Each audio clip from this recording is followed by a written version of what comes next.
जानते हैं जिस पृथ्वी पर हम रहते हैं वहाँ हमारे आसपास बहुत सारे तत्व मौजूद हैं। तो आज हमारे आसपास वायुमंडल को समझने के लिए हम इस विज्ञान कथा का अध्ययन करते हैं जिसका नाम है धरती से सागर तक। इस पाठ में अंशु के दादाजी और माँ उसे पृथ्वी, वायुमंडल, मौसम, जल चक्र के बारे में बताते हैं। पाठ में बताया गया है कि हमारी पृथ्वी बहुत बड़ी है। इस पर विद्यमान सभी तत्वों का अपना महत्व है। पृथ्वी ही एकमात्र ऐसा ग्रह है जिस पर जीवन मिलता है। पृथ्वी के चारों ओर वायुमंडल है जिसमें कई गैसें पाई जाती है। ओजोन परत सूर्य की हानिकारक किरणों से हमारी रक्षा करती है। दादाजी ने अंशु को मौसम के बदलने के 3 कारण बताए। सूर्य से पृथ्वी तक किरणों के पहुंचने का ढंग, समुद्र से दूरी और समुद्र तल से भूमि की ऊंचाई। माँ ने जल चक्र के बारे में बताया कि पानी भाप बनकर बादलों में जाता है और बारिश के रूप में वापस पृथ्वी पर आ जाता है। अंशु के पापा ने बताया कि इस बार छुट्टियों में वे अंडमान निकोबार जा रहे हैं। यह सुनकर अंशु खुश हो जाता है। तो आइए अब हम इस पूरे पाठ का अध्ययन करते हैं। हर इतवार की तरह आज भी अंशु अपने दादाजी के साथ समुद्र के किनारे सैर करने आया। समुद्र की लहरें जब किनारे को छूकर वापस लौटती हैं, तो पीछे छोड़ जाती हैं ढेर सारे शंख और सीपियां, जिन्हें इकट्ठा करना अंशु को बहुत अच्छा लगता है। उसने शंख और सीपियों का ढेर सा खजाना इकट्ठा कर लिया था। दादाजी दूर बैठे अंशु की यह भागदौड़ देख रहे थे। जब उन्होंने देखा कि अंशु वापस आने का नाम ही नहीं ले रहा, तो उन्होंने उठते हुए उसे आवाज दी, अंशु, अंशु बेटा चलो, बहुत देर हो रही है। अंशु का मन अभी भी घर लौटने को नहीं था, इसलिए वह अनमना सा दादाजी के साथ चुपचाप गाड़ी में बैठ गया। दादाजी ने ध्यान बदलने के लिए बातचीत शुरू की। अंशु, यदि हमारा घर समुद्र के किनारे होता तो? अंशु ने चहकते हुए कहा, दादाजी फिर तो मैं इतवार को पूरा दिन वहीं पर खेलता रहता। ऐसा क्यों? दादाजी ने पूछा। मुझे समुद्र के किनारे रहना और लहरों के साथ खेलना बहुत अच्छा लगता है। फिर बात बदलते हुए अंशु ने पूछा, अच्छा मान लीजिए दादाजी, अगर सब जगह समुद्र ही समुद्र होते तो न हम होते न तुम। वह क्यों? जीवन के लिए 5 तत्व जरूरी होते हैं, वायु, अग्नि, जल, आकाश और पृथ्वी। अगर इनमें से एक भी तत्व का अभाव हो तो जीवन संभव नहीं। अंशु को कुछ समझ में आया, कुछ नहीं आया। उसे सोच में डूबा देखकर दादाजी ने बात आगे बढ़ाई। क्या तुम्हें पता है अंशु, सौर मंडल में कितने ग्रह हैं? कुल 8 ग्रह हैं। बुध, बृहस्पति, शुक्र, शनि, मंगल, अरुण, वरुण और हमारी पृथ्वी। बिल्कुल ठीक। इनमें से बुध सूर्य के सबसे निकट और वरुण सबसे दूर है। हमारी पृथ्वी ही एकमात्र ऐसा ग्रह है जिस पर जीवन है। इसका कारण है कि यहाँ 5 तत्व पाए जाते हैं। दादाजी ने उसे समझाते हुए कहा। तभी गाड़ी झटके के साथ रुकी। घर आ चुका था। माँ बरामदे में खड़ी इंतजार कर रही थी। अंशु को देखते ही माँ मुस्कुराते हुए बोली, क्या बातें चल रही है दादा और पोते के बीच? माँ, दादाजी हमें धरती के बारे में बता रहे थे। अंशु ने कहा, केवल धरती के बारे में, उससे ऊपर नहीं? माँ ने पूछा। ऊपर क्या, आकाश के बारे में? अंशु ने पूछा। नहीं, आकाश और धरती के बीच भी कुछ है अंशु, माँ ने मुस्कुराकर कहा। हाँ, तुम्हारी माँ ठीक कह रही है। अगर वह न होता तो हम सांस कैसे लेते? दादाजी ने मानो पहेली बुझाई। अंशु कभी माँ की ओर तो कभी दादाजी की ओर देख रहा था। फिर बोला, मैं समझ गया, आप वायुमंडल की बात कर रहे हैं ना दादाजी? हाँ, जो धरती के ऊपर ऐसे फैला है जैसे पलंग पर कंबल फैला हो। दादाजी समझाते हुए बोले, जानते हो, वायुमंडल की ऊपर वाली परत में एक खास गैस पाई जाती है जो सूर्य की हानिकारक किरणों से हमारी रक्षा करती है। जी हाँ, मुझे मालूम है, वह है ओजोन की परत। आजकल बढ़ रहे प्रदूषण की वजह से उसमें छेद हो गया है। अंशु ने कहा, बाहर तो आज बड़ी गर्मी है, बिल्कुल भी हवा नहीं है, ऊपर से धूप भी तेज है। माँ ने कहते हुए खिड़की के पर्दे बंद कर दिए।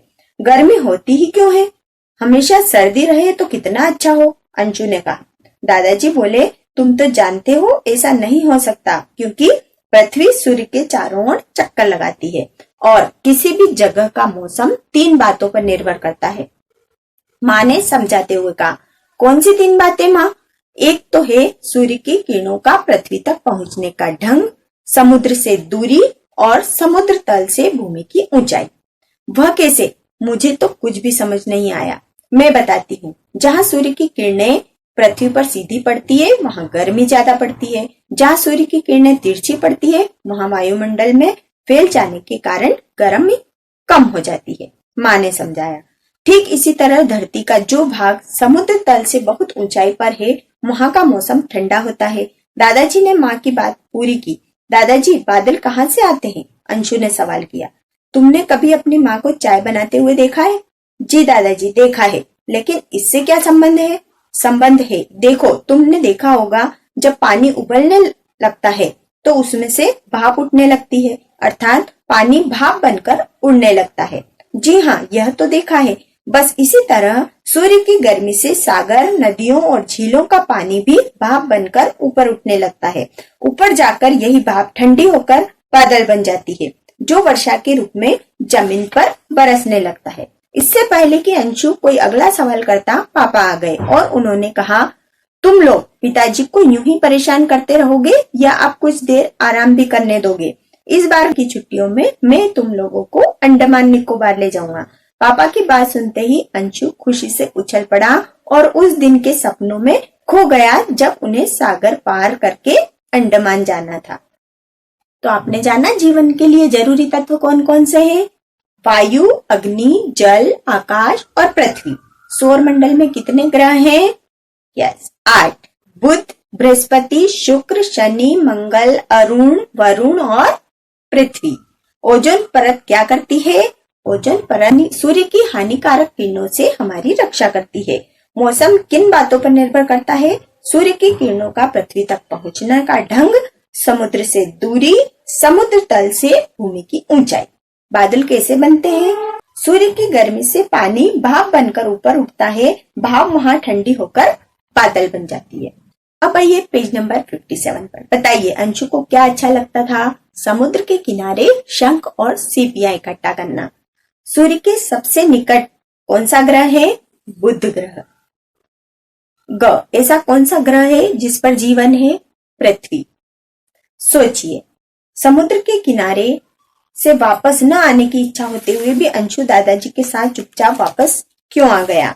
क्योंकि वह दादाजी की बात टालना नहीं चाहता था, वह दादाजी का सम्मान करता था। लिखिए, सही अथवा गलत का चिन्ह लगाइए। सूर्य पृथ्वी के चारों ओर चक्कर लगाता है? नहीं, पृथ्वी सूर्य के चारों ओर लगाती है। वायुमंडल धरती के ऊपर कंबल की तरह फैला है? जी हाँ। ओजोन परत हानिकारक किरणों से हमारी रक्षा करती है? सही। भाप गर्म होकर बादल बन जाती है? नहीं, ठंडी होकर। नंबर 2, वाक्य पूरे कीजिए। आजकल बढ़ रहे प्रदूषण से ओजोन परत में छेद हो गया है। क्या हो गया है? छेद। इसलिए हानिकारक किरणें हम तक पहुंचती है और गर्मी ज्यादा होती है। ख, ऊपर जाकर यही भाप ठंडी होकर बादल बन जाती है। इस बार की छुट्टियों में अंडमान निकोबार जाएंगे। उन्हें सागर पार करके अंडमान जाना था। अब आइए पेज नंबर 58 पर। सही उत्तर पर सही का चिन्ह लगाइए और लिखिए, जहां सूर्य की किरणें पृथ्वी पर सीधी पड़ती है वहां क्या होता है? गर्मी ज्यादा पड़ती है। आपको इस यहाँ पर लिखना है।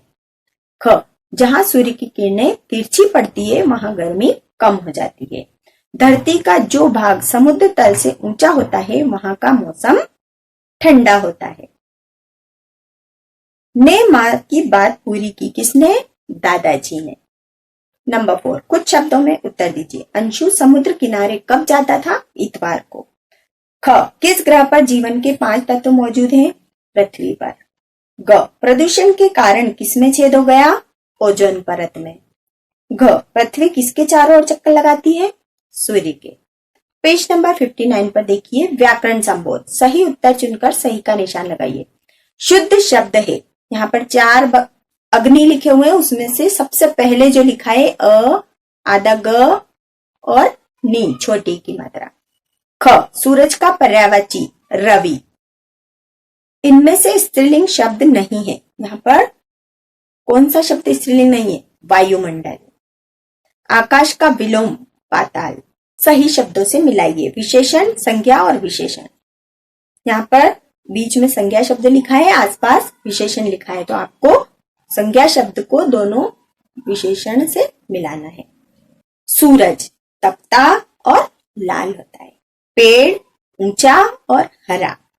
सागर गहरा और विशाल। वर्षा घनघोर और रिमझिम। अब आइए पेज नंबर 60 पर। इस पाठांश में से क्रिया शब्द चुनिए और किन्हीं 4 से नए वाक्य बनाइए। अब इस पाठांश में से आपको क्रिया शब्द ढूंढना है और वाक्य बनाना है। मैं दादाजी के साथ सैर करने जाता हूं। कौन सी क्रिया है? जाता हूं।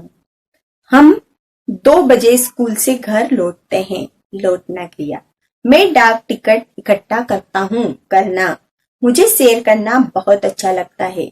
अच्छा लगना। पढ़िए, समझिए और कीजिए। देखिए यहाँ पर क्या लिखा है? लंबा, लंबाई, और लंबाई से आपको वाक्य बनाना है, भाववाचक संज्ञा। मेरी लंबाई 3 फुट है। ऊंचा ऊंचाई, उसका घर ऊंचाई पर है।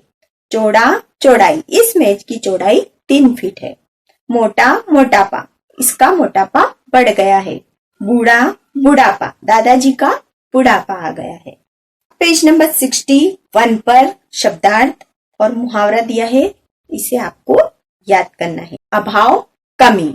तत्व ऐसा पदार्थ जिसमें दूसरा पदार्थ न मिले। वायुमंडल वातावरण। हानिकारक नुकसानदायक। निर्भर जो किसी के भरोसे हो, उसे कहेंगे निर्भर। मुहावरा देखिए, खुशी से उछलना अर्थात बहुत खुश होना। जब पापा ने बोला कि अंडमान निकोबार जाएंगे तो वो खुशी से उछल पड़ा, अर्थात वो बहुत खुश हो गया। मुझे आशा है आपको वायुमंडल की बहुत सारी जानकारी हो गई होगी। अब आप इस पाठ को पढ़ने का अभ्यास करेंगे और पूरा पाठ तैयार कर लेंगे। वंदे मातरम।